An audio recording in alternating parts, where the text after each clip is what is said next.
அப்போஸ்தலர் நடவடிக்கைகளின் புஸ்தகம் 9 அதிகாரம் 4-6 வரைக்கும் வாசிங்க. அங்க பவுல் அப்போஸ்தலருடைய வாழ்க்கையை குறித்து சொல்லப்பட்டிருக்கு. அவன் தரையிலே விழுந்தான்.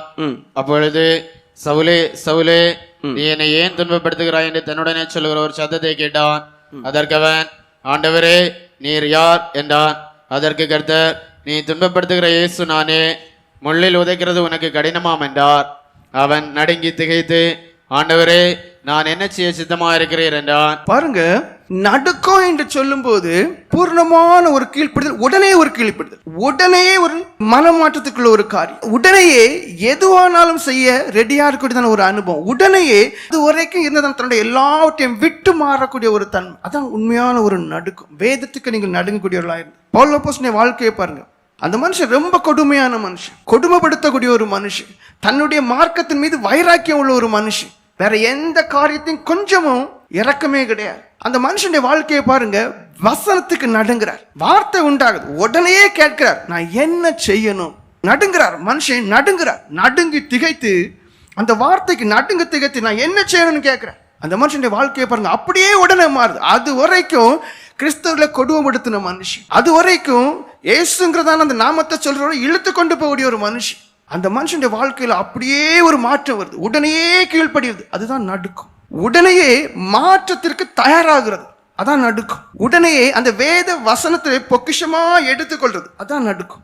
இது சொல்லப்படும் போது, வாசிக்கும் போது அதுக்கு தனக்கு ஒரு சாக்கு போக்க சொல்றேன் தெரியுமா, அது நடுக்கம் கிடையாது. நீங்களே யோசித்து பாருங்க. அது வரைக்கும் தனக்கு ஒரு பெரிய கூட்டம் இருந்துச்சு, தன்னை உயர்வாக பேசக்கூடிய ஜனங்கள் இருந்தாங்க, அது எல்லாம் விட்டார், அவருக்காக எல்லாவற்றையும் விட்டார், தன் வாழ்க்கை அப்படியே மாற்றுகிறார். அதுக்கு பிறகு அன்பை பற்றி பிரசங்கம் பண்றார். தீங்கு வரைக்கும் நினைக்க, தீங்கு பண்ணின மனுஷன், கொடுமைப்படுத்தின மனுஷன் தீங்கு நினையாதுன்னு சொல்லுகிறார். அவருடைய வாழ்க்கை அப்படியே மாற்றுகிறார். அதுதான் வேத வசனத்துக்கு நடுங்கிற ஒரு அனுபவம். உங்களை பாருங்க, உங்களுடைய வாழ்க்கையை சோதிச்சு பாருங்க. ஏன் ஆண்டவரே எனக்கு இந்த சோதனை, ஏன் ஆண்டவரே எங்க வீட்டுல இந்த கஷ்டம். தெளிவா வேதம் சொல்லுது, நீ வேத வசனத்தை படித்து உன்னே ஏமாத்தக்கூடிய ஒரு மனுஷியா இருக்கு, மாயமாலக்கார ஒரு மனுஷனா இருக்கு. அந்த வேத வசனத்துக்கு நடுங்கி பாருங்க, அந்த வேத வசனத்தை கீழ்ப்படிந்து பாருங்க.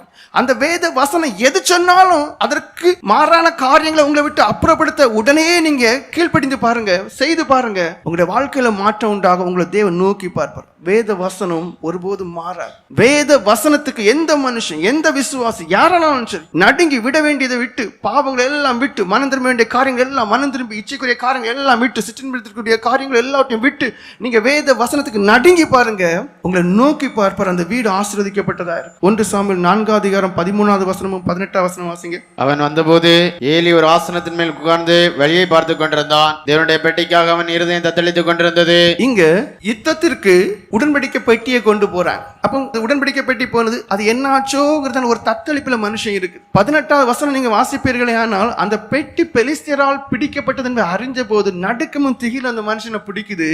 மனுஷன் பின்னிட்டு விழுந்து இறந்து போற நடுக்கம். அந்த நடுக்கம் உங்களுக்குள்ள இருக்கணும். ஒரு வசனத்தை படிக்கிறீங்களா, அது உங்களை குத்தணும். ஒரு ஆகமத்தை படிக்கிறீங்களா, அது உங்களை குத்தணும். அதுதான் உண்மையான நடுக்கம். இது கேட்ட புதிய ஏற்பாடு ஃபுல்லா முடிச்சிட்டோம், ஃபுல்லா முடிச்சுட்டு, பழைய ஏற்பாடு ஃபுல்லா முடிச்சிட்டோம். பயங்கர பெருமை தான். 40 நேரம் படிச்சுட்டு 50 நேரம் படிச்சுட்டு. வேதம் தெளிவா சொல்லுது, வசனத்தை கேட்கிற மனுஷன் அல்ல, வசனத்தை சும்மா தேவைப்படும் போதெல்லாம் வாசிக்கிற மனுஷன் அல்ல, அந்த வசனத்துக்கு நடுங்குற மனுஷன், அந்த வசனத்துக்கு நடுங்குற மனுஷனை தேவன் நோக்கி பார்ப்பார் என்று இருக்கு.